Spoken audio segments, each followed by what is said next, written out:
ایک بار پھر درود بھیجے گا محمد و آل محمد پر۔ اللہم صل علی محمد و آل محمد وعجل فرجهم۔ اعوذ باللہ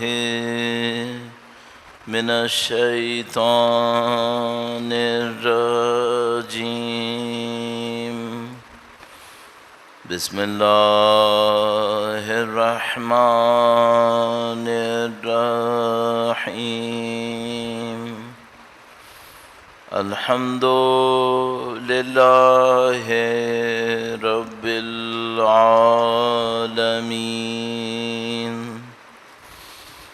والصلاة والسلام علی سید الانبیاء والمرسلین، حبیب الہ العالمین ابی القاسم محمد،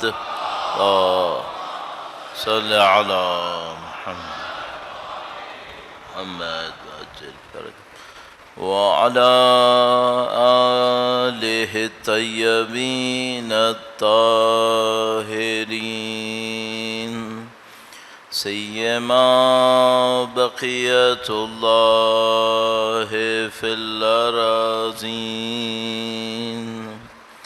قال اللہ تعالی فی کتابہ الکریم، بسم اللہ الرحمن الرحیم، ام حسبت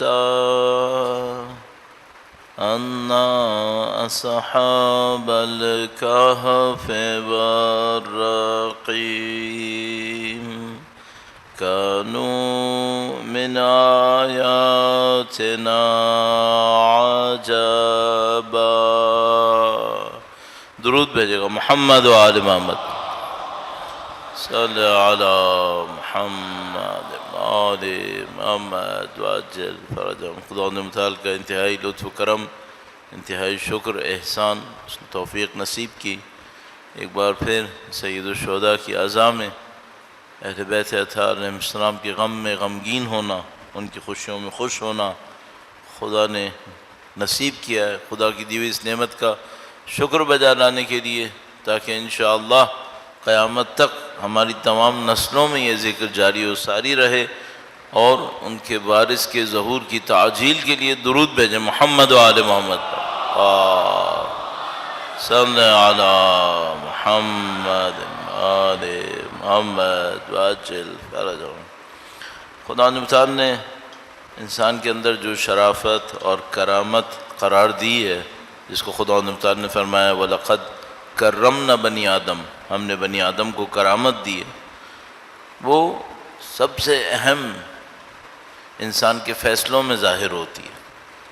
ہم سب کو معلوم ہے ہمارا رنگ کیا ہے، اس میں ہمارا کیا اختیار ہے، ہمارا قد کیا ہے، ہم کس نسل سے ہیں، حتیٰ ہمارا نام کیا ہے، اس میں ہمارا کیا اختیار ہے۔ جس چیز میں ہمارا اختیار ہے اور اس کے اوپر گفتگو ہے کہ کتنے حد تک ہے، اس میں یہ ہے کہ ہم نے فیصلے کیا کیے۔ اس میں بھی اور چیزیں اثر انداز ہوتی ہیں، مثلا آپ کسی ایک محلے میں رہتے ہوں تو وہاں کا ایک دباؤ ہوتا ہے، آپ ایک خاندان کے اندر ہوں گے، اس کی اپنی ایک عادتیں ہوں گی، ان سب کے باوجود فیصلہ آپ کے ہاتھ میں ہوتا ہے۔ تو کسی رنگ پر، کسی قد پہ، کسی زبان پہ، کسی حتیٰ تعلق کے اوپر کوئی فضیلت نہیں مل پائے گی، سب سے بڑی فضیلت ملے گی فیصلوں کے اوپر۔ اور آپ کو اپنی زندگی میں ہمیشہ اپنے فیصلوں کا جواب دینا پڑے گا، یہ فیصلے آپ نے کیوں کیے۔ قیامت تک ایسے ہی ہے سب فیصلے۔ اور میں کئی دفعہ اس بات کو عرض کرتا ہوں کہ ہم لوگوں کی زندگی میں بڑے فیصلے 2-3 ہوتے ہیں، اس سے زیادہ نہیں ہوتے، باقی سب ان فیصلوں کا اثر ہے۔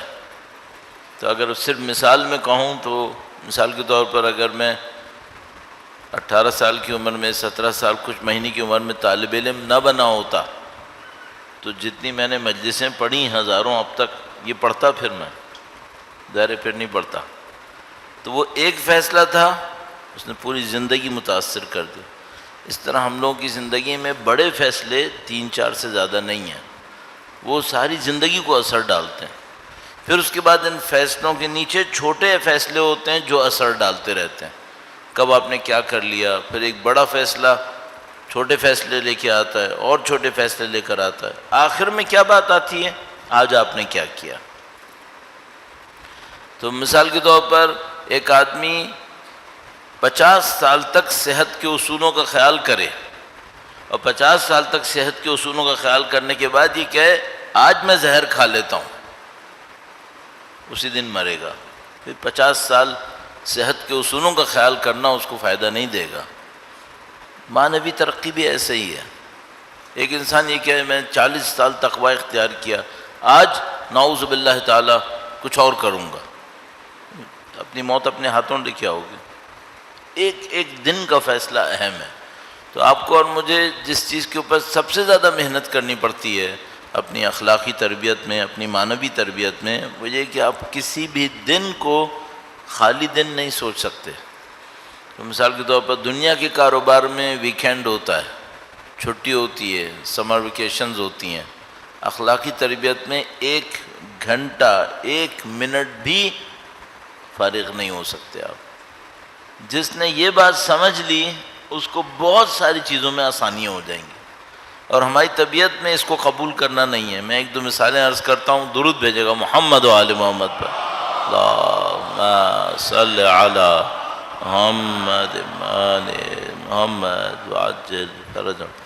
جب بھی ہم لوگ عبادتوں کی باتیں کرتے ہیں کہ بھئی مثلا فلاں عبادت اچھی ہے اور فلاں کام کا ثواب بہت زیادہ ہے، تو انسان کے اندر ایک مثال کے طور پر جذبہ اٹھتا ہے کہ میں بھی یہ کام کروں۔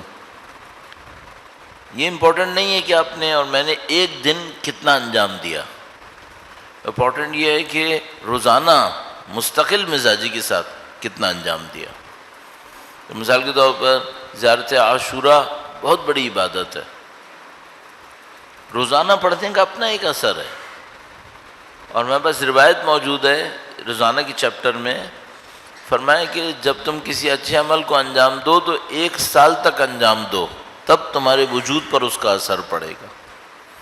اس روایت میں نمبر استعمال ہوا ہے 360، میرے خیال میں جو لکھا ہے کہ تمہارے وجود میں 360 رگیں ہیں۔ اب رگوں کا مطلب وہ وین نہیں ہے جس کے اندر خون ہوتا ہے، ظاہر ہے وہ جسم کے اندر ہوتی ہیں، یہ کوئی اور چیز ہونی چاہیے۔ فرمایا تمہارے وجود کے اندر 360 رگیں ہیں، جب تم 360 دن کسی کام کو انجام دیتے ہو تب تمہارے وجود پر اس کا اثر پڑتا ہے۔ تو میرے ذہن میں ایک عمل آیا ہوا ہے تو میں وہ بھی عرض کر دیتا ہوں آپ کی خدمت میں، اور پھر انشاءاللہ جو کل عرائض پیش کیے تھے اس کو مزید آگے بڑھاتے ہیں۔ درود بھیجے گا محمد و آل محمد پر۔ صلی علی محمد آل محمد وعجل فرجهم۔ چند دن پہلے آیت اللہ العظمیٰ بہجت علی اللہ مقام شریف، ان کا ایک واقعہ کہیں پڑھ رہا تھا، تو اس میں شاید کسی شاگرد نے ان سے کہا ہوگا کہ مجھے کوئی عمل بتائیں، تو انہوں نے فرمایا کہ کیا تمہیں کوئی ایسا عمل بتاؤں جس سے دنیا کا ہر کام ہو سکتا ہے، معنوی ترقی بھی ہو جائے گی، تمہارے جو پھنسے ہوئے کام ہیں وہ بھی نکل جائیں گے، تمہارے پیسہ بھی آ جائے گا، یہ پتہ نہیں کیا کچھ کہا، یہ میں تمہیں بتاؤں؟ اس نے کہا بالکل فرمائیں۔ انہوں نے کہا استغفار کرو، اس استغفار میں سب کچھ ہے۔ اچھا اب یہ استغفار انسان کیسے کرے؟ مجھے یاد ہے پچھلے سال میں نے اس کے اوپر تفصیل سے عرض کیا تھا، پچھلے سال یا اس سے پچھلے سال، کہ استغفار کے کتنے طریقے ہو سکتے ہیں، انسان استغفار کو کس طریقے سے کرے۔ جو ابھی تک مجھے سمجھ میں آتا ہے بہترین راستہ سحر کے وقت استغفار کرنا ہے، اذان فجر سے تھوڑی سی دیر پہلے، 10 منٹ 15 منٹ پہلے سحر کا وقت ہے، اس میں استغفار کرنا۔ اس سے پہلے بھی ہوتا ہے سحر کا وقت، لیکن مثلا نزدیک لے آئے تو اچھا ہے۔ سحر کے بعد استغفار کرے۔ ایک روایت موجود ہے، فرمائیں کہ 70 مرتبہ سحر کے وقت استغفار کرے کوئی شخص تو قرآن کی اس آیت کی نشانی بن جاتی ہے جس میں فرمایا کہ مومن کی علامت ہے کہ استغفرون بالاسحار، سحر کے وقت استغفار کرتے ہیں۔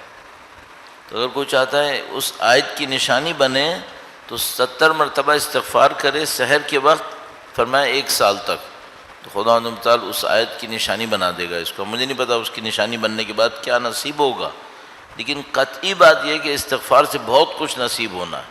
کتنی آیتیں ہیں ہمارے پاس، یمددکم باموال وبنین، مال اور اولاد سے تمہاری مدد دے گا، یرسل السماء علیکم مدرارا، آسمان کو تمہارے لیے گردش میں لے آئے گا، لفظی ترجمہ بنے گا۔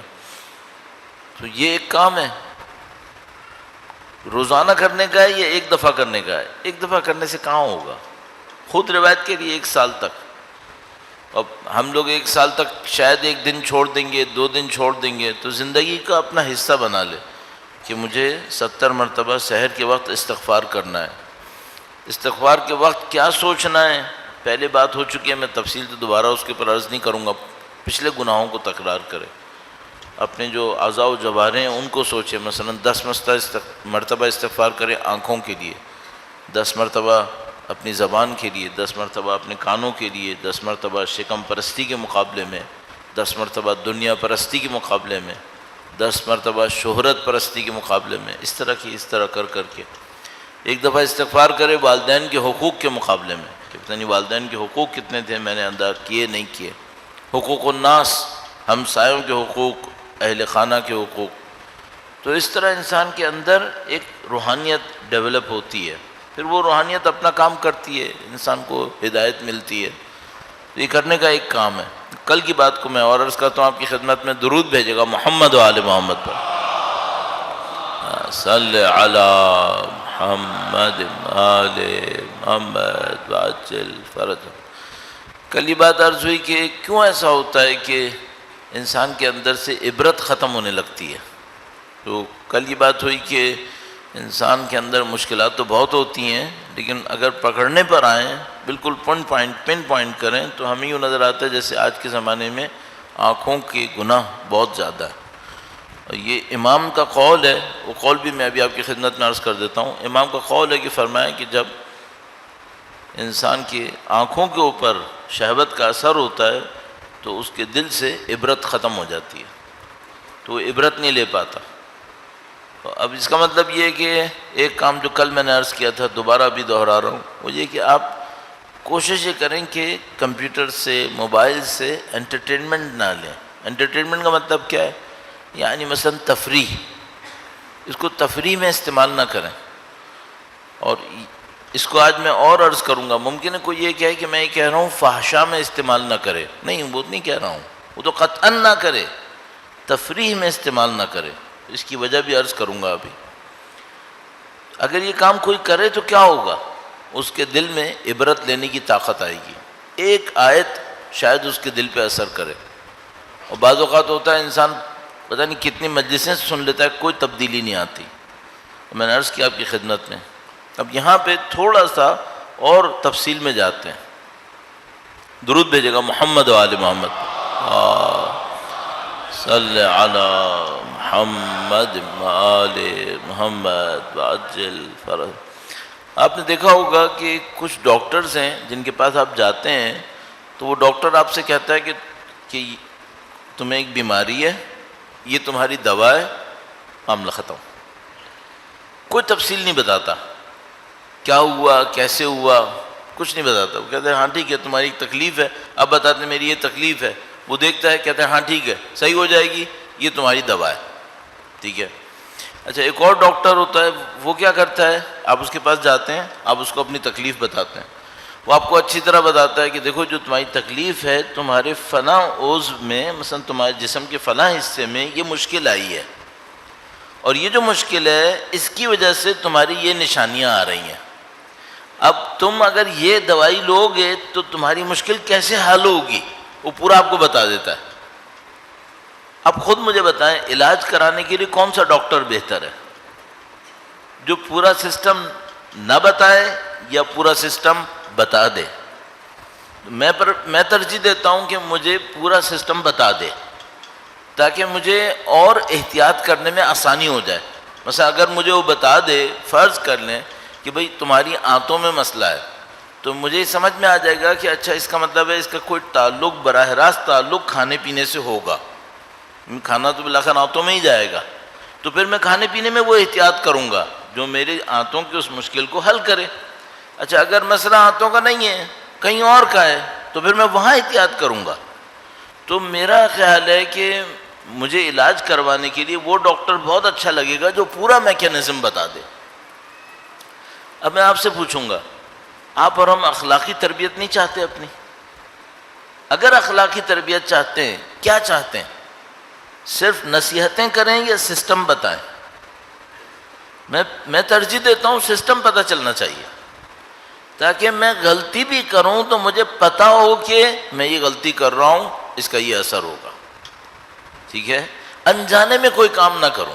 تو مثال کے طور پر فرض کرتے ہیں آپ کسی آدمی کو دیکھتے ہیں، وہ ایسی میں مثال دے رہا ہوں، شوگر ہے اس کو، اور آپ دیکھتے ہیں کہ وہ کوئی میٹھی چیز کھا رہا ہے، تو آپ اس سے پوچھتے ہیں بھائی تم کو تو شوگر تھی؟ تو وہ آپ سے کہتا ہے کہ بھائی میں نے صبح کو یہ احتیاط کر لی ہے، رات کو میں یہ احتیاط کر لوں گا، اس وقت جو کھا رہا ہوں یہ میں بیلنس کر لوں گا، ٹھیک ہے؟ تو یہ اگر غلطی بھی کر رہا ہو تو اس کو پتا تو ہوگا کم از کم کہ میں یہ غلطی کر رہا ہوں، اس کا یہ اثر ہوگا، مجھے اس غلطی کو نپٹانا کیسے ہے۔ اب میں آپ سے پوچھوں گا، آپ کو ہمیں اخلاقی تربیت کا نظام پتہ چل گیا ہے کیا؟ میں تقریباً گارنٹی سے کہہ رہا ہوں نہیں پتہ۔ اس کی وجہ سے ہم انجانے میں ایسی غلطیاں کر رہے ہیں جس کا اگر ہمیں پتہ چل جائے کہ اثر کیا ہونا ہے قطعاً نہیں کریں گے، لیکن کر رہے ہیں۔ اب کل میں نے آپ کی خدمت میں تھوڑا سا عرض کرنے کی کوشش کی کہ دیکھو بھائی یہ جو آنکھوں کے گناہ ہو رہے ہیں، یہ صرف یہ مسئلہ نہیں ہے کہ آپ نے آنکھ سے گناہ کر لیا یا مثلا عادت بن گئی ہے کہ ہر روز اتنی دیر تک یہ کام کروں گا، نہیں، یہ صرف یہاں نہیں رکے گا۔ یہ جو معنوی تربیت، اخلاقی تربیت کا معاملہ ہے، یہ ایسا نہیں ہے کہ آپ نے ہاتھ سے گناہ کیا ہے دل پہ اثر نہیں پڑے گا، نہیں، سارا اثر پڑنا ہی دل پر ہے، چاہے اچھے میں چاہے برے میں، پڑھنا ہی وہیں پر ہے۔ تو گناہ پاؤں سے کرے گا لیکن اثر قلب پہ ہونا ہے، گناہ فکر سے کرے گا پھر بھی اثر قلب کے اوپر ہونا ہے، اچھا کام بھی ایسا ہی ہے۔ تو آپ اس بات کو بھول جائیں کہ یہ ٹکڑے ٹکڑے میں ہوگا، یہاں غلطی کر رہا ہوں باقی سب صحیح ہوگا، کبھی بھی نہیں ایسا ہوگا۔ یہ پورا کا پورا ایک نظام ہے۔ کل میں نے شاید آپ کی خدمت میں عرض کیا تھا، یہاں دو خداؤں کے نظام نہیں ہے، یہ ایک توحید ہے، یہ پورا نظام ساتھ چلتا ہے۔ تو اگر کوئی یہ کہہ رہا ہے میں آنکھوں سے گناہ کروں گا، نماز تو میری صحیح ہو جائے گی نا؟ کبھی بھی نہیں ہو سکتی، ہو ہی نہیں سکتا ہے۔ آپ کو اور مجھے یہ پورا سسٹم سمجھنا پڑے گا، پھر آپ طے کریں کہ آپ نے یہ غلطی کرنی ہے تو اس کی یہ قیمت ہے، یہ دینی پڑے گی۔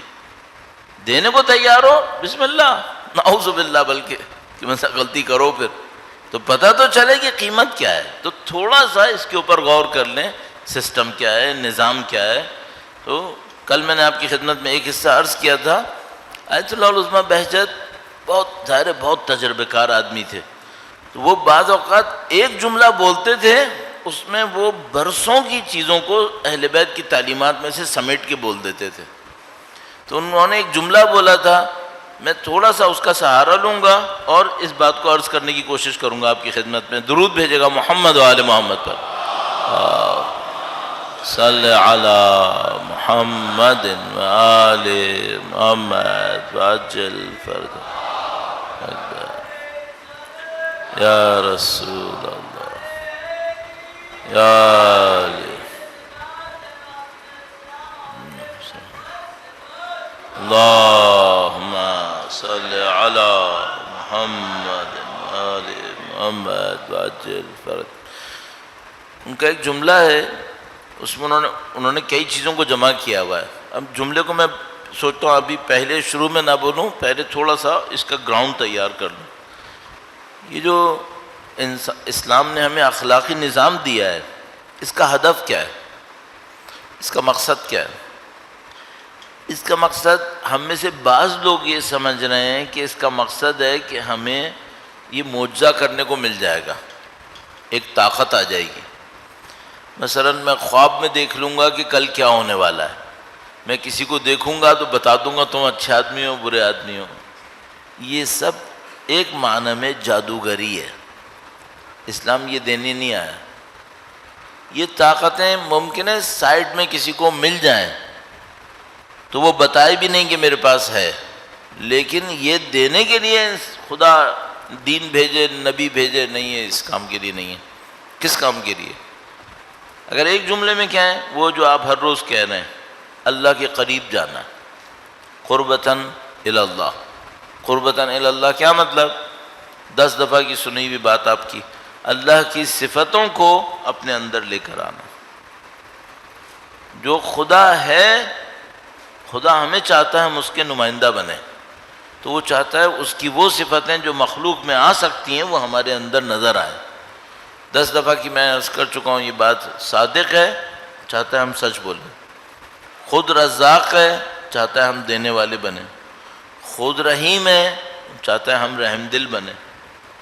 علیم ہے، چاہتا ہے ہم عالم ہوں. تو یہ اصل ہدف یہ ہے. اب اس کو کوڈ ورڈ میں ہم لوگ کیا کہتے ہیں؟ مثلا اس کو کہتے ہیں قربتاً الی اللہ. اور کیا کہتے ہیں؟ اس کو کہتے ہیں اعلیٰ معنوی مقامات. آیت اللہ بہجت یہ جملہ بہت استعمال کرتے تھے، جس کا ترجمہ یوں بنے گا اعلیٰ معنوی مقامات. اور کیا کہیں گے؟ مثلا اس کو کہیں گے انسان کے کمالات. یہ تمام چیزیں ایک ہی ہیں. انسان کا جو کمال ہے وہ اللہ کا قرب ہے. اور کوئی ایک بالکل ایک ورڈ میں بولیں، کیا بولیں گے؟ کہیں گے عبد خدا. آپ نے کہا تو اللہ بہجت نے اپنی قبر کے اوپر لکھوایا عبد خدا. عبد کا مطلب کیا ہے؟ عبد کا مطلب ہے خدا کا 100% تابع دار. تو خدا کا تابع دار ہوگا تو وہیں پہنچ جائے گا وہ کمالات نفسانیہ اور انسان کے کمالات وغیرہ وغیرہ. تو یہ جتنا کام ہو رہا ہے یہ کس لیے ہو رہا ہے؟ انسانوں کو کمال تک پہنچانے کے لیے. تو انہوں نے کہا کہ انسانوں کو کمال تک پہنچانے کے لیے جس چیز کا اثر سب سے زیادہ ہے وہ کیا ہے؟ وہ یہ کہ انسان عبادتیں اچھی کرے، بندگی کرے. یہ بھی آپ کی خدمت میں عرض ہو چکا ہے پہلے کہ ایک لفظ ہے عبادت، ایک لفظ ہے بندگی. عبادت ہمارے یہاں معمولاً 1-2 گھنٹے کی عبادتوں کو کہتے ہیں. بندگی کا مطلب کیا ہوتا ہے؟ اللہ کا بندہ بننا، جو خدا چاہتا ہے وہ کرے.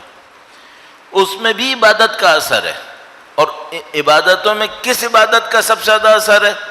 تو کہا یہ سب کو پتہ ہے کہ کمالات نفسانیہ میں عبادتوں کا اثر ہے، اور عبادتوں میں سب سے زیادہ اثر نماز کا ہے. اور نماز میں سب سے اہم خضوع اور خشوع ہے. اور خضوع اور خشوع لانے کے لیے سب سے اہم یہ ہے اگر کسی کو یہ سمجھ میں آئے تو معاملہ حل ہو گیا.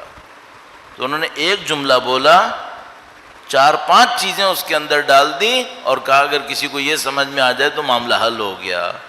اب میں چاہ رہا ہوں یہ میکینزم ہمیں سمجھ میں آ جائے. کوشش کرتے ہیں اس کو بیان کرنے کی تاکہ یہ سمجھ میں آ جائے، اور یہ سمجھ میں آ جائے کہ اسٹارٹنگ پوائنٹ کہاں پر ہے، شروع کہاں سے ہونا. ایک دفعہ ہوتا ہے پوری بہت بڑی کہانی لوگوں کو ہم بتا دیتے ہیں، لیکن وہ یہاں سے جب نکلتا ہے اس کو پتہ نہیں ہوتا کرنا کیا ہے. میں ہمیشہ کوشش یہ کر رہا ہوتا ہوں آپ جب یہاں سے جائیں آپ کے ہاتھ میں کوئی چیز ہو، یہ کرنا ہے. تو کل میں نے آپ کی خدمت میں مثلا سورہ حشر بتایا تھا، پچھلے سال بھی کہا تھا، اور کل اس پہ اصرار کیا تھا کہ آپ اسکرین کو انٹرٹینمنٹ میں استعمال نہ کریں. تو آپ کو یہ پتا ہو باہر جاتے وقت کرنا یہ ہے. اب آج بھی مجھے یہی کرنا ہے کہ صاف پتہ چلے یہ کریں گے تو ہمارے اندر معنوی ترقی نصیب ہو جائے گی. اور معنوی ترقی نصیب ہوگی تو کیا ہوگا؟ پھر امام کی نصرت ہوگی، ورنہ امام کی نصرت نہیں ہوگی. معنوی ترقی چاہیے امام کی نصرت کے لیے. درود بھیجیں محمد و آل محمد پر. محمد آل محمد وعجل فرج. ایک بار پھر مل کے درود بھیجیں محمد و آل محمد. صلی علی محمد آل محمد وعجل فرج. اب انہوں نے فرمایا کہ جتنے بھی انسان کے کمالات ہیں ان میں عبادات کا اثر بہت زیادہ ہے.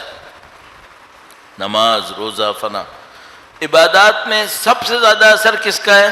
نماز کا.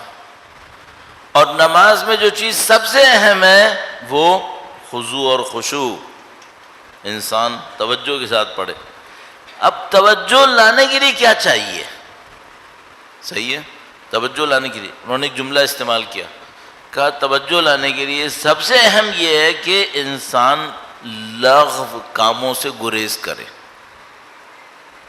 صحیح ہے، یہ کیا معاملہ ہے؟ لغو کسے کہتے ہیں؟ لغو ایسے کام کو کہتے ہیں جس کا کوئی عقل کے حساب سے مقصد نہیں ہے، کر رہا ہے ایک آدمی نہیں کر رہا، شاید پورا معاشرہ کر رہا ہو، عقل کے حساب میں لو، شریعت کے حساب میں لو، کوئی فائدہ نہیں، بالکل غلط۔ مثال، اب ذرا سنبھل جائیں، بچے موبائل لیے میں ویڈیو گیمز کھیل رہے ہیں، اچھا کتنی دیر کھیل رہے ہیں؟ بچے تو چھوڑو، میں بعض اوقات ٹریولنگ کرتا ہوں، دیکھتا ہوں بندے نے کپڑے وہ پہنے ہوئے جس سے لگتا ہے کسی کمپنی کا سی ای او ہے، اور جیسے ہی کہیں پہ فارغ بولتا ہے وہ نکالتا ہے موبائل پہ ویڈیو گیمز کھیلنا شروع کر دیتا ہے۔ آدمی حیران رہ جاتا ہے کہ بھائی تو شکل سے عقل مند لگ رہا تھا، تجھے کیا ہو گیا؟ بچہ کرے تو چلو سمجھ میں آتی ہے، صحیح ہے۔ اچھا یہ جو گیمز کھیل رہے ہیں اس کا کوئی عقل سے مقصد نکلتا ہے کوئی؟ بعض گیم میں ممکن ہے کوئی یہ کہ مولانا اس سے آنکھیں تیز ہو جاتی ہیں، اس سے کوارڈینیشن کی اسکل بڑھتی ہے، کتنی دیر؟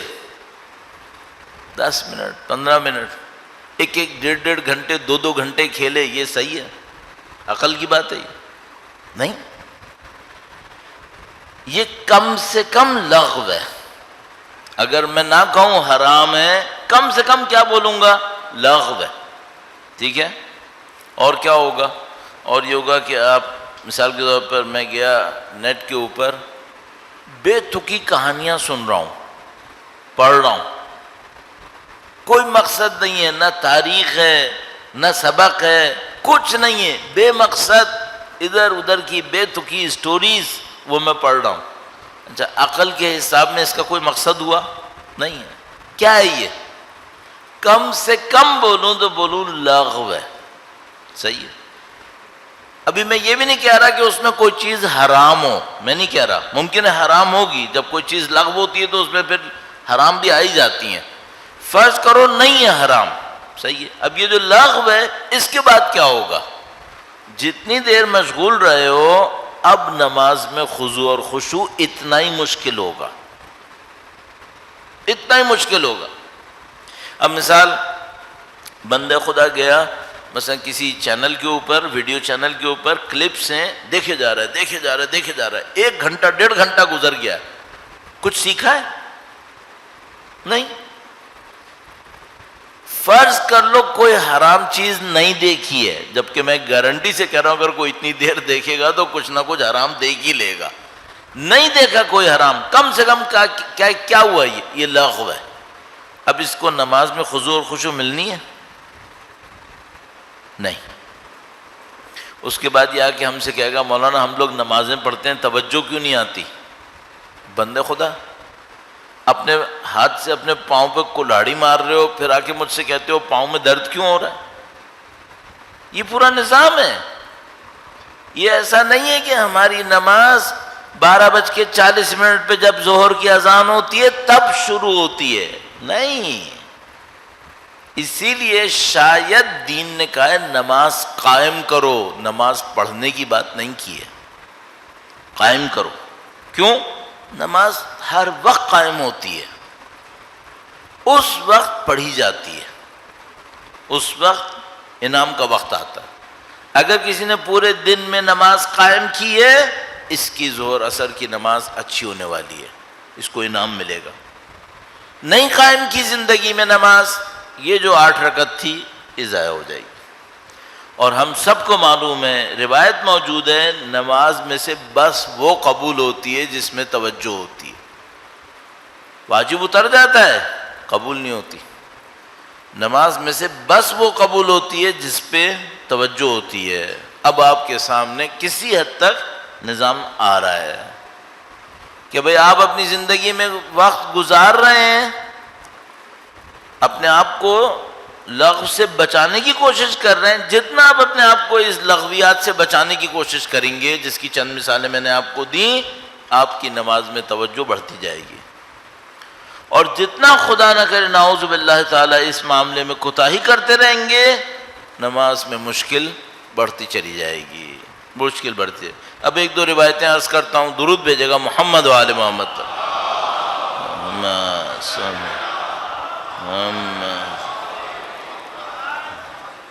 ایک بار پھر درود بھیجے گا محمد و آل محمد. صلی علی محمد محمد وعجل فرجهم. کچھ روایتوں کو میں نے اسی لیے علیحدہ کر کے لکھ لیا ہے تاکہ آپ کی خدمت میں عرض کر سکوں. جو آغا بہجت کا وہ قول تھا وہ بھی اجمالاً آپ کی خدمت میں عرض کر دیتا ہوں. انہوں نے کہا کہ درود بھیجے گا محمد و آل محمد. اللہم صلی علی محمد وآل. انہوں نے کہا کہ اگر ہم یہ سمجھ جائیں کہ انسان کے کاموں کی اصلاح اس کی عبادتوں کی اصلاح سے ہے، اور عبادتوں میں سب سے اہم نماز ہے کہ جس کی روح خضوع اور خشوع ہے، اور یہ خضوع اور خشوع لغو سے دوری اختیار کرنے میں نصیب ہوتی ہے، تو پھر کام تمام ہو گیا. اگر کسی کو یہ 4-5 چیزیں سمجھ میں آ جائیں، اس کی زندگی کا کام چل نکلا. تو اب آپ کا اور میری زندگی کا ہدف 4 مرحلے میں آغا بہجت ایسے کہہ رہے ہیں کہ آپ کے کمالات ہیں، یہ کمالات اچھی عبادتوں سے نصیب ہونے ہیں. اچھی عبادتیں نماز کے صحیح ہونے سے ہونی ہیں، نماز کے اندر خضوع اور خشوع ہونا ہے، اور وہ خضوع اور خشوع ایک قیمت پہ آئے گا. وہ کیا ہوگا؟ لغویات سے اپنے آپ کو محفوظ کریں. آغا نے ہاتھ ہلکا رکھتے ہوئے لغویات کہا، کیونکہ وہ طالب علموں سے خطاب کر رہے ہوں گے. انہوں نے حرام کیوں نہیں کہا؟ پھر تو معاملہ ہی ختم ہو جاتا ہے، پھر تو چینل ہی بند ہو جاتا ہے. یہ تو میں نے مثالوں میں بار بار آپ سے کہا کہ یہ میں مثالیں اس صورت میں دے رہا ہوں کہ حرام نہ دیکھے، اور اگر حرام دیکھ رہا ہو پھر تو اور مشکل بڑھ جائے گی.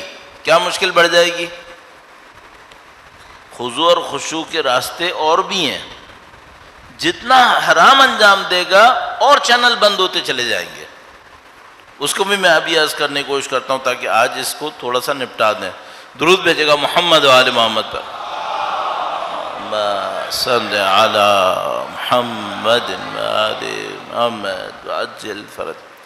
فرض کر لیں آپ کو اور مجھے اس بات کا یقین ہو گیا کہ نماز میں سے بس اتنا قبول ہونی ہے جتنے پہ توجہ ہو. روایت میں بھی ہے، علماء بھی کہتے ہیں، قطعی ہے یہ بات. آپ اس کو جتنا جلدی مان لیں بہتر ہے.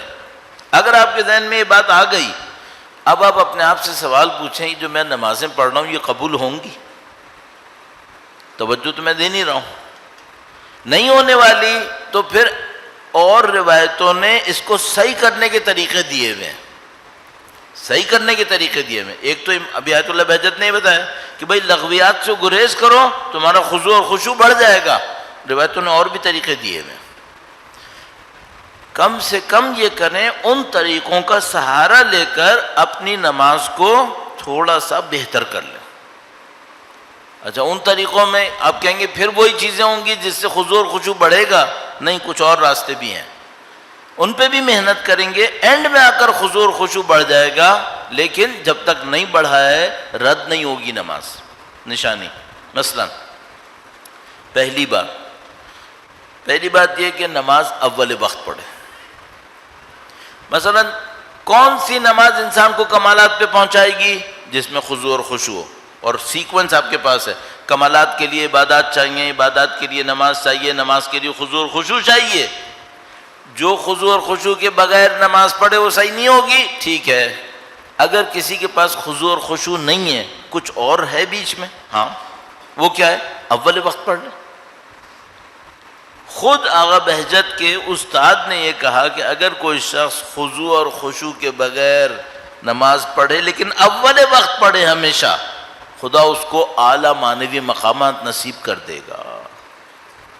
اچھا، اب کسی کے پاس عذر ہے، مثلا خضوع اور خشوع میں کہا لغویات سے دوری کرے، وہ کہ میں رغبیات سے دوری نہیں کر پاتا، میرے اندر خضوع خشوع نہیں آ پاتا، چلو نہیں آ پاتا، یہ تو کر سکتے ہو، اول وقت پڑھ لو، یہ کر لو۔ جو میں نے کہا حرام کرے گا تو کیا کرے گا؟ اگر خدا نہ کرے حرام کرے گا، اب یہ اول وقت نہیں پڑھ پائے گا۔ مشکل یہاں آئے گی۔ لغویات والا شخص خضوع اور خشوع چھوڑے گا، حرام کرنے والا باقی بھی نہیں لا پائے گا، وہ باقی بھی نہیں لا پائے گا۔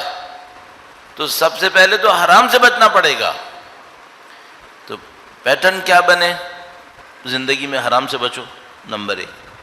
نمبر 2، نماز خضوع اور خشوع سے پڑھنی ہے، ٹھیک ہے، خضوع اور خشوع نہیں ہے، اسٹارٹنگ پوائنٹ کیا رکھو؟ اول وقت پڑھو، اول وقت۔ میں چند پوائنٹس گنوانے کی کوشش کرتا ہوں۔ اول وقت پڑھنا ہے، صحیح ہے۔ نماز سے پہلے جو وضو کرنا ہے، مستحبات پہ پورے پہ عمل کرو۔ واجب حصہ چہرہ دھونا ہے، بازوؤں پہ پانی ڈالنا ہے، مسح کرنا ہے، پاؤں کا مسح کرنا ہے۔ کچھ مستحبات بھی ہیں، مستحبات پہ عمل کرو۔ اس کی کچھ دعائیں بھی ہیں، دعائیں بھی پڑھو۔ اس سے کیا ہوگا؟ نماز میں خضوع اور خشوع کم بھی ہوا نا، یہ اس کی جگہ لے لے گا، یہ اس کی جگہ لے گا، اور اینڈ میں آ کر یہ خضوع اور خشوع بڑھا دے گا۔ بس نماز پڑھنے سے پہلے مستحبات وضو پہ عمل کرو، اول وقت نماز پڑھے۔ جتنا ممکن ہے، کسی کے اندر خضوع اور خشوع نہیں ہے، جتنا ممکن ہے مسجد میں نماز پڑھو، جماعت سے نماز پڑھو۔ مسجد اور جماعت پہ نماز پڑھنا خضوع اور خشوع کے نہ ہونے کو کمپنسیٹ کر سکتا ہے، وہ کر سکتا ہے۔ بس اول وقت پڑھے، جماعت سے پڑھے، نماز مسجد میں پڑھے، مستحبات کا خیال کرے۔ ایک اور بہت بڑا مسئلہ ہے، مثلا فرض کرو کوئی جماعت سے نہیں پڑھ پاتا۔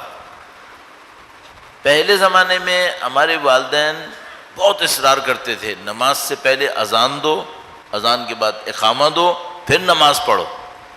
ابھی ہمارے دور میں لوگ ہوشیار ہو گئے، ان کو پتہ چل گیا کہ یہ تو مستحب ہے۔ پہلے ہمارے بزرگ جب ہمیں نماز سکھاتے تھے، مستحب واجب نہیں سکھاتے تھے، وہ سارا واجب بنا کے سکھاتے تھے، کہتے تھے سب واجب ہے۔ تو سجدہ شکر بھی کہتے تھے، اس کے بغیر نماز قبول نہیں ہوگی، اس طرح ہمیں سکھاتے تھے۔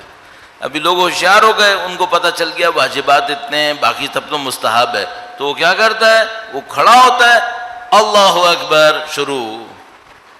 اب خضوع اور خشوع آنی ہے اس میں؟ نہیں، کمپرومائز ہو چکا۔ کیوں؟ اذان نہیں دی ہے، اقامہ نہیں ہے، کمپرومائز ہو گیا۔ بس آپ کیا کریں؟ وضو کے مستحبات پہ انجام دیں، نماز اول وقت پڑھیں، جماعت سے پڑھ سکتے ہیں جماعت سے پڑھیں، مسجد سے پڑھ سکتے ہیں مسجد سے پڑھیں، نہیں مسجد میں پڑھ رہے، فرادہ پڑھ رہے، اذان اور اقامہ دیں ضرور۔ اچھا، اذان و اقامہ میں چلتے پھرتے دیں یا سوچ سمجھ کے دیں؟ حتی الامکان سوچ سمجھ کے دو۔ کیوں؟ میں نے شاید پہلے آپ کی خدمت میں عرض کیا تھا، کچھ لوگ برزخ میں جائیں گے، کیا یہ 1000 سال بعد ان کو یاد آئے گا کہ ہم کسی نبی کو مانتے تھے؟ یہ کون لوگ ہیں جنہوں نے اشہد ان نبی کا نام رسول اللہ توجہ سے نہیں کہا تھا؟ توجہ سے چاہیے، نہ نماز میں توجہ سے کہتے تھے، نہ اذان و اقامہ میں پڑھتے تھے۔ ان کو کیا یہ 1000 سال کے بعد یاد آئے گا کہ ہم ایک نبی کے ماننے والے تھے؟ کب گواہی دی انہوں نے؟ تو اذان توجہ سے دیں، اقامہ توجہ سے دیں۔ آپ کہیں گے اگر میں اتنی توجہ کر پاتا تو نماز میں بھی آ جاتی، جتنی کر سکتے ہو اتنی کرو، صحیح ہے۔ اب ایک نسخہ ہے چھوٹا سا، وہ کیا ہے؟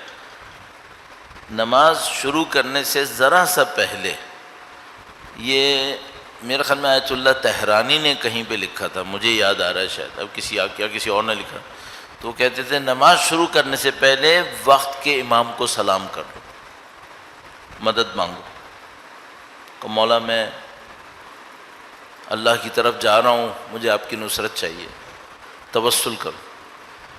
اور میرے خیال میں آقا بہجت نے کہا تھا کہ نماز شروع کرنے سے پہلے سید الشہداء کو سلام کر لیا کرو، السلام علیکہ یا ابا عبداللہ، یا اور جو مشہور جملہ ہے روایتوں میں وہ صلی اللہ علیکہ یا ابا عبداللہ، صلی اللہ علیہ یا ابا عبداللہ، نماز سے پہلے پڑھ لیا کرو۔ اذان اقامہ، وقت کے امام کو سلام، سید الشہداء کو سلام، نماز شروع کر لی۔ توجہ ابھی بھی نہیں آ رہی، فرض کر لیتے ہیں، اتنے کاموں کے بعد توجہ کچھ نہ کچھ آ جاتی ہے، فرض کرتے ہیں نہیں توجہ آ رہی، کوئی بات نہیں، ایک اور کام کر لو۔ پچھلے سال عرض کیا تھا، مجھے نہیں پتا کہ ابھی کسی نے کیا یا نہیں کیا، ہر رکوع اور ہر سجدے میں درود ضرور پڑھ لو۔ ایک اللہم صل علی محمد وآل محمد وعجل فرجہ، واجب ذکر ہے۔ رکوع میں سبحان ربی العظیم بحمدہ 3 مرتبہ سبحان اللہ بھی کہہ سکتے ہیں، ایک درود بھی پڑھ لو۔ اپنی زندگی میں طے کر لیں کہ ہر واجب نماز کے ہر رکوع اور ہر سجدے میں کم سے کم ایک دفعہ درود پڑھوں گا، یہ خود بخود توجہ بڑھائیں گے۔ یہ جتنے پوائنٹس میں آپ کی خدمت میں عرض کروں، سب روایتوں میں اس کی بیکنگ موجود ہے، خود بخود توجہ بڑھے گی۔ اور ایک اور عجیب بات عرض کروں آپ کی خدمت میں، جتنا نماز میں آپ کی توجہ بڑھے گی، لائف میں آپ کا فوکس بڑھے گا۔ کیا مطلب؟ لائف میں فوکس بڑھے گا، یعنی پہلے ایسا ہوتا ہوگا کہ آپ زندگی میں کوئی کام کرنا چاہتے ہیں کہ کریں، نہیں کر پا رہے، ارادہ نہیں بنتا۔ جتنا نماز میں آپ کی توجہ بڑھ جائے گی، آپ کا لائف میں فوکس بڑھے گا، آپ توجہ سے اپنے زندگی کے کاموں کو انجام دیں گے۔ آیت اللہ بہجت نے ایک جگہ فرمایا تھا، میں آیت اللہ بہجت کے جملے بہت کہتا ہوں، تو انہوں نے ایک دفعہ یہ کہا تھا کہ اگر کوئی شخص اول وقت نماز پڑھے اپنی زندگی میں تو خدا اس کی ساری زندگی کے کام اول وقت کروا دے گا، فوکس بڑھ جائے گا آپ کی زندگی میں۔ ٹھیک ہے، بس نماز سے پہلے وہ تمام چیزیں بار بار نہیں کہوں گا، رکوع اور سجدے میں ایک دفعہ کم سے کم درود پڑھ لیں۔ اور ترکیب کیا ہے؟ دعائے قنوت میں قرآن کی آیتیں پڑھیں۔ دعائے قنوت میں سجدے میں قرآن کریم پڑھنا ایک لحاظ سے کہتے ہیں مکروہ ہے، لیکن قنوت میں قرآن کریم پڑھنا بہت اچھا ہے۔ نماز میں قرآن کریم کی آیتیں پڑھنا بہت اچھا ہے۔ قنوت کی اپنی دعائیں موجود ہیں، وہ پڑھیں، وہ بھی صحیح ہے، لیکن آیتیں بھی ایک آدھ آیت ضرور پڑھ لیں، اس کا اثر بہت زیادہ ہے۔ اور آخری بات کیا ہے؟ سجدے لمبے کریں، کم سے کم آخری سجدہ، آپ نے دیکھا ہوگا جتنے بھی لوگ جماعتیں کرواتے ہیں آخری سجدے میں 2-4 ذکر کر دیتے ہیں، تھوڑا سا سجدہ لمبا کر دیں۔ اس سب چیزوں سے کیا ہوگا؟ وہ جو خضوع اور خشوع کی کمی تھی پوری ہو جائے گی، آہستہ آہستہ پوری ہونے لگی۔ اس کے بعد نماز کے بعد تسبیح کا ثواب 1000 رکعت کا ہے، اس کو مس کرنا ایک معنی میں کہوں گا پاگل پنا ہے۔ اگر کوئی یہ ثواب مس کر دے، 2 منٹ کا بھی کام نہیں ہے تسبیح پڑھنا، اس کا بھی ثواب نہ لے سکے تو یہ کتنی بدبختی ہو جائے گی۔ آیت الکرسی پڑھیں، آیت الکرسی وہو العلی العظیم تک بھی کافی ہے، وہ بھی پڑھ لیں، اور پورا ایک عمل ہے، لیکن میں اب میں کتنی چیزیں، اس سب سے کیا ہوگا؟ خضوع اور خشوع نہیں بھی ہوا، کمپنسیٹ ہو جائے گا، اور خضوع اور خشوع بڑھے گا، پھر آہستہ آہستہ بڑھتا چلا جائے گا، اور انسان خود بخود احساس کرے گا کہ اس کی نماز میں طاقت آ رہی ہے، اس کی نماز کو خدا کی طرف لے کے جا رہی ہے۔ تو چھوٹی چھوٹی چیزوں کا سہارا لیں، معجزوں کا انتظار مت کریں۔ ہم میں سے کچھ لوگ معجزوں کا انتظار کر رہے ہیں، پتہ نہیں ہمیں کوئی ولی اللہ ملے گا، وہ مجھے ایک دعا دے گا، میرے دل کی نورانیت بڑھ جائے گی۔ بندے خدا، یہ جو نماز ہے یہی تمہارے دل کی نورانیت بڑھا دے گی، اس کو تھوڑا سا غور سے پڑھ لو۔ تو اور یہی ہمیں اللہ کے بندوں تک پہنچا بھی دے گی، تو اس کے اوپر محنت کریں۔ میں نے آپ کو بہت زیادہ فوکس ہو کے اس کے اوپر بات کی تاکہ اچھی طریقے سے لوگوں کے سامنے کلیئر ہو جائے کہ بھائی یہ ہوگا، صحیح۔ ایک دفعہ آپ ان تمام چیزوں میں سے کم کچھ کو انتخاب کر لیں اور اپنی زندگی میں لے کے چلیں۔ اور میں آپ کو گارنٹی سے کہہ رہا ہوں، کتنی دفعہ یاد دلاتا ہوں، 40 سال ہو گئے طالب علم بنے ہوئے، ایک کچھ مدت بھی اگر اس توجہ سے کاموں کے ساتھ نماز پڑھ لی، خضوع اور خشوع خود بخود نصیب ہوگا، زندگی میں نصیب ہوتا چلا جائے گا، پھر کام بہت آسان ہے۔ یہ جو پہلا دھکا ہے یہ مشکل ہے، آگے آسان ہے۔ آگے تو پھر اتنی زیادہ سپورٹ ان کی طرف سے آتی ہے کہ انسان ویسے ہی بڑھتا چلا جاتا ہے۔ پھر آپ کتاب بھی کھولیں گے تو وہیں سے کھلے گی جہاں پہ آپ کو دیکھنا ہے، پھر آپ غلط جگہ پہ نہیں دیکھیں گے۔ ان لوگوں کو جن کو مہارت ہوتی ہے، اتنی سخت مہارت ہو جاتی ہے کہ یہ اگر کسی جگہ پہنچیں جہاں منظر غلط آنے والا ہے تو آنکھیں پہلے ہی بند ہو جاتی ہیں دیکھے بغیر، ان کو اتنی مہارت ہو جاتی ہے۔ تو ہم لوگ تھوڑی سی محنت کریں گے تو ہماری عبادتوں میں تاثیر آ جائے گی انشاءاللہ۔ اور سب سے بڑی بات کیا ہے؟ سب سے بڑی بات، اب آپ یہ تکلف کی بات نہیں ہے، یہ واقعی بات ہے، تجربے سے میں سمجھ میں آتا ہے۔ جب تک آپ کی آنکھوں میں امام حسین کے لیے آنسو ہے اور جب تک دل میں امام حسین کا غم ہے، سب دروازے کھلے ہوئے ہیں، اب دروازے کھلے۔ یہ بہت بڑی نعمت ہے، جب تک آنکھوں میں امام حسین کے لیے آنسو ہیں، جب تک دل میں امام حسین کے لیے غم ہے۔ اللہ کے نبی نے فرمایا ہے سفینۃ النجات ہے، اللہ کے نبی نے فرمایا ہے مصباح الہدی ہے۔ میں ہر مجلس کے شروع میں پہلے شکر بھجواتا ہوں کہ خدا نے ہمیں عزا کی نعمت نصیب کی ہے، بہت بڑی نعمت ہے۔ ابھی تو شاید ہمارے کچھ بچے نہ سمجھ سکیں تو، لیکن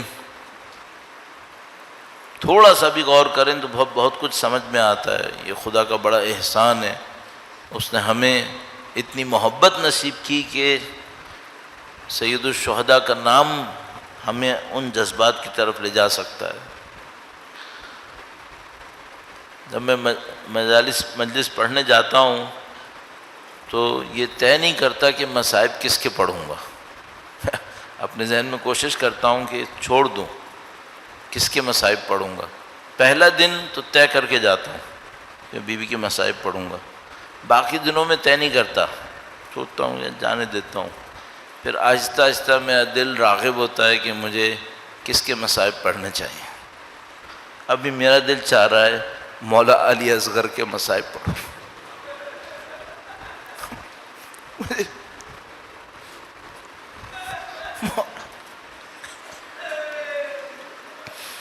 اللہ اللہ کے بڑے معجزوں میں سے ایک معجزہ کربلا کی زمین ہے، اور کربلا کی زمین میں مظلومیتوں میں سے بہت بڑی ایک مظلومیت علی اصغر کا لاش ہے، بڑی مظلومیت۔ اگر قرآن کریم نے ارشاد فرمایا بِأَيِّ ذَنبٍ قُتِلَتْ، کس جرم میں مارا گیا، کس جرم میں مارا گیا۔ اب کوئی کہے مرنے کی کیفیت ایسی تھی ویسی تھی، شہادت کی کیفیت کیسی بھی ہو، یہ بتاؤ 6 مہینے کے بچے کو مرنا چاہیے؟ 6 مہینے کا بچہ ہے، نہیں معلوم شہادت کی کیفیت کیسی تھی، کیا کیا تفصیلات تھیں، بہت ساری چیزیں ہوتی ہیں، کچھ روایتوں میں کوئی قبول کرے کوئی قبول نہ کرے، لیکن ایک بات یقینی ہے بچہ پیاسا تھا اور تیر سے شہید ہوا ہے۔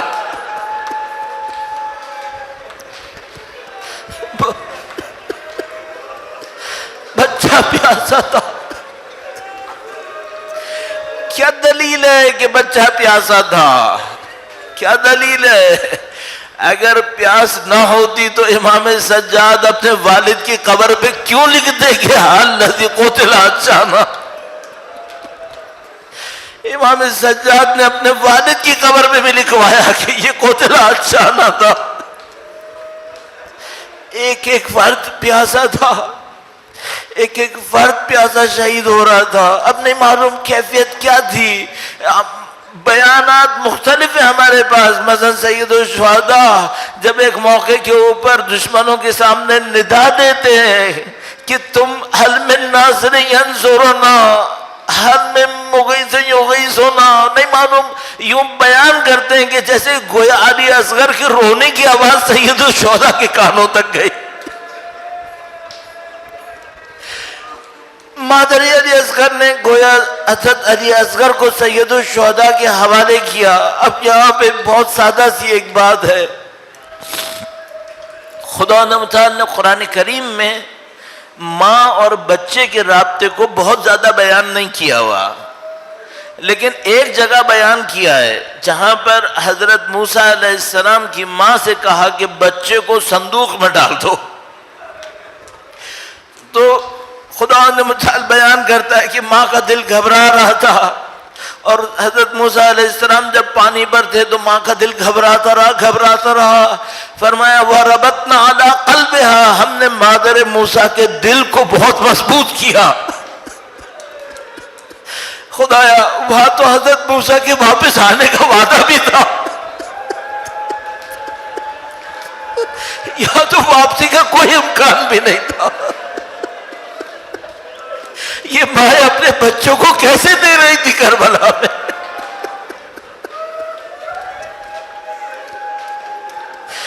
اب یہ تیر لگا مولا علی اصغر کو۔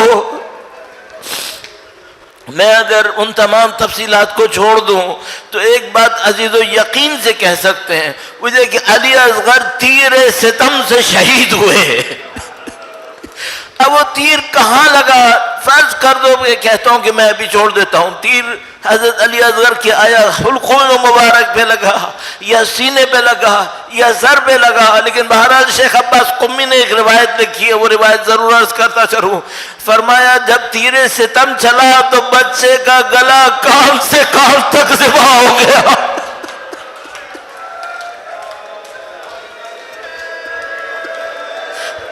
یہ تو شیخ عباس قمی نے لکھا ہے، لیکن آج ایک بات یقینی ہے، تمام ان بیانات کے اندر ایک بات یقینی ہے، جب علی اصغر کو تیر لگا تو علی اصغر امام حسین کی گود میں تھے۔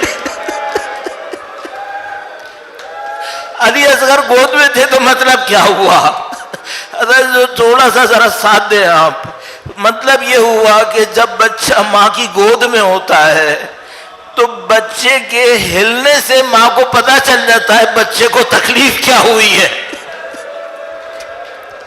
آپ نے دیکھا ہے ماں کو، ماں بچے کو گود میں لیتی ہے اور فوراً بتا دیتی ہے کہ اب اس کو پیاس لگ رہی ہے، اب اس کو بھوک لگ رہی ہے، اب اس کو یہ مشکل آئی ہے۔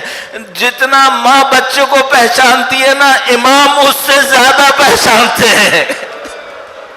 اب میں صرف یہ سوچتا ہوں جب علی اصغر کو تیر لگا ہوگا اور علی اصغر کا بدن ہلا ہوگا تو امام کا وجود ہلا ہوگا، کیونکہ علی اصغر کی ایک ایک تکلیف امام حسین احساس کر رہے ہوں گے۔ علی اصغر کی پیاس امام حسین کو، علی اصغر کا گلا کٹنا امام حسین کو، علی اصغر کا آخری سانسیں لینا امام حسین کی گود میں تھا۔ خدا نے علی اصغر کو حجت قرار دے دیا۔ اب دنیا میں جہاں کہیں امام حسین کی شہادت کا ذکر ہوتا ہے، پوری دنیا یہ سوال کرتی ہے تم نے جنگ میں کسی کو مارا تو مارا، یہ بتاؤ علی اصغر کو کیوں مارا ہے؟